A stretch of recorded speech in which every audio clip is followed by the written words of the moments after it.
공정거래위원회가 네이버가 부동산 정보 서비스를 운영하면서 카카오의 시장 진입을 방해했다며 시정명령과 10억 원대 과징금을 부과했습니다.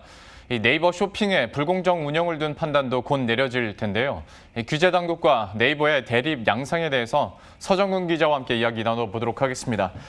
먼저 이번에 공정위가 네이버의 부동산 서비스에 대해서 시정명령 그리고 과징금 부과한 내용부터 한번 정리를 해보도록 할 텐데요. 여기에 대해서 네이버도 행정소송으로 맞대응한다 이런 분위기죠. 예. 일단 그 부동산 정보 제공업체들, 즉 CP들이 제공하는 매물 정보는 네이버 부동산 카테고리에 올라가기 전에 허위 매물인지 여부를 먼저 검증 작업을 거치게 됩니다. 검증 시스템과 인프라는 일단 네이버 비용으로 구축하는 것이 맞고요. 부동산 CP들은 매물 정보를 네이버에 제공하면서 검증 수수료로 건당 1,500원을 냅니다. 이 중 500원이 네이버 몫이 되고 나머지는 검증 과정에서 이제 인지대나 인건비로 쓰이죠. 특별히 네이버가 돈을 남길 수 있는 구조는 아닙니다. 검증을 마친 매물 정보는 이제 네이버 사이트와 그 정보를 제공한 해당 CP 사이트에 같이 올라가게 되죠. 그런데 카카오도 다음 부동산에 이제 확인 매물 정보를 올리고 싶어 했죠. 네이버가 이를 알고 네이버나 CP가 아닌 제3자에게 확인 매물 제공을 금지하는 조항을 뒤늦게 계약서에 추가합니다. CP들이 이는 부당하다고 주장했죠. 네이버는 당신들 돈만 들어왔냐? 우리가 그 많은 인력 운영하면서 건당 500원 받아서 언제 우리가 이익을 남겼냐? 우리 돈과 이 비용도 들어간 공동 저작물이다. 제3자한테 못 주게 하는 게 비록 뒤늦게 계약서에 삽입했지만 당연한 거 아니냐? 이런 입장이죠. 그러니까 네이버에서 주장하는 이건 공동 저작물이다라는 주장을 이제 인정받지 못한 거고 카카오와 네이버의 주장은 좀 각기 다르다고 들었습니다. 지금 어떻게 주장을 하고 있습니까? 예, 네이버가 확인 매물뿐 아니라 일단은 그 검증받기 위해 접수 대기 상태인 매물까지 제3자 대상 금지, 제3자 제공 대상 금지 품목에 포함을 시켜버렸는데요. 이 점이 공정위가 이런 그 좀 고강도 규제를 내리게 하는 빌미가 되지 않았나 그렇게 생각합니다. 네이버는 자신들이 CP와 함께 같이 구축한 DB를 카카오가 네이버에게 아무런 보상도 주지 않고 부동산 CP를 통해 일방적으로 받아가려 했다. 이거 무임승차 시도다. 좀 심하게 말하면 자료 무단 탈취 미수다. 이렇게까지 주장하고 있는데요. 카카오는 그런 사실이 없다라고만 반박하고 있습니다.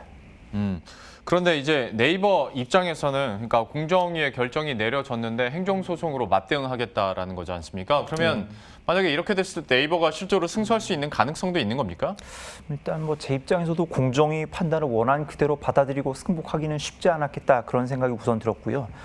조사를 해보면 기업체가 공정위 제재에 불복해서 행정소송을 제기한 경우 공정위가 완전 승소하는 확률은 2019년 기준 69.4%였습니다. 10건을 제재를 하면 10건을 제재해서 혹시나 소송으로 가면 7건은 공정위가 그대로 이긴다는 말이죠. 네. 네이버는 일단 과징금 10억 2천만 원을 선납을 하고 혹시나 행정소송에서 네이버가 완전 승소하면 납부 원금 전액에 연이율 6%를 얹어서 돌려받게 됩니다. 공정위가 네이버에 제재를 내린 사례는 이전에도 있었는데요. 네이버가 동영상 업체들과 계약을 하면서 네이버를 통해서 표출되는 별도 영상물에는 개별 광고를 넣지 못하게 한 사례가 있었습니다. 2008년 일인데요. 이때 공정위가 독점에 따른 시장 지배력 남용이라고 과징금 2억 2,700만 원을 부과했습니다. 그런데 네이버와 행정소송을 걸어서 이때는 승소했죠. 그리고 그 네이버 쇼핑하고 네이버 동영상과 관련된 제재도 곧 내려진다면서요. 그러면 관련한 지금 쟁점은 어떤 겁니까? 쇼핑 관련 심사는 지난달 19일 전원회의를 통해 진행됐고 이제 거기 합의 속개 단계고요. 동영상은 이제 이달 중 전원회의를 진행할 예정입니다. 우선 네이버 쇼핑권은 이베이가 문제를 제기한 케이스인데요. 거기 네이버 쇼핑 카테고리에서 상품을 검색하면 네이버 스마트 스토어 입점사 품목이 우선 노출된다. 네이버 페이를 결제 수단으로 쓰는 네이버의 우군들의 상품들을 우대하는 거 아니냐, 불공정하다는 게 이베이 입장이고요. 스마트 스토어는 네이버가 제공하는 쇼핑몰 솔루션입니다. 이걸 이용하면 인터넷 홈페이지 구축과 상품 등록 등을 무료로 할 수 있는데요. 대신 결제 수단으로 네이버 페이를 이용해야 됩니다. 상품 판매가 이루어지면 네이버 페이 거래 기준으로 1 내지 3.85%까지 네이버가 결제 수수료를 가져가는 구조입니다. 근데 스마트 스토어를 이용하는 상인들이 원할 경우 네이버 쇼핑을 통해서 자신들의 상품을 노출시킬 수 있습니다. 네이버 쇼핑을 통해 노출돼서 팔린 상품은 네이버가 네이버 쇼핑 연동 수수료 2%를 추가로 가져가는 그런 구조입니다. 근데 네이버 쇼핑은 스마트 스토어 입점사가 아니라도 다 입점할 수 있고요. 네이버 페이를 꼭 결제 수단으로 장착하지 않아도 자유롭게 입점은 가능합니다. 그러면 이런 이베이가 주장의 네이버 입장은 지금 어떻게 반박이 나오고 있습니까? 예, 이베이 말이 맞다면 이제 모든 그 품목으로 쇼핑 키워드로 검색을 하면 스마트 스토어 입점사들이 모두 다 상단에 노출돼야 된다. 그런데 전혀 실상은 그렇지 않다. 이베이가 스마트 스토어 입점사들이 뭐 이 카테고리별로 상품이 우선 노출되는 거 100개를 찾아온다면 우리는 이베이 품목이 카테고리별로 먼저 노출되는 거 10,000개도 찾아올 수 있다. 공정위가 공정하게만 들여다본다면 우리가 질 수 없는 사안이다. 이렇게 자신감을 보이고 있었는데요. 그런데 부동산 관련해서 물론 네이버 입장의 시각입니다만 이런 터무니없는 결론을 낸 공정위의 논리와 현재 기류를 감안하면 쇼핑 관련한 결론도 전망이 아주 어둡다. 이런 분위기로 좀 바뀌어가는 양상입니다. 예.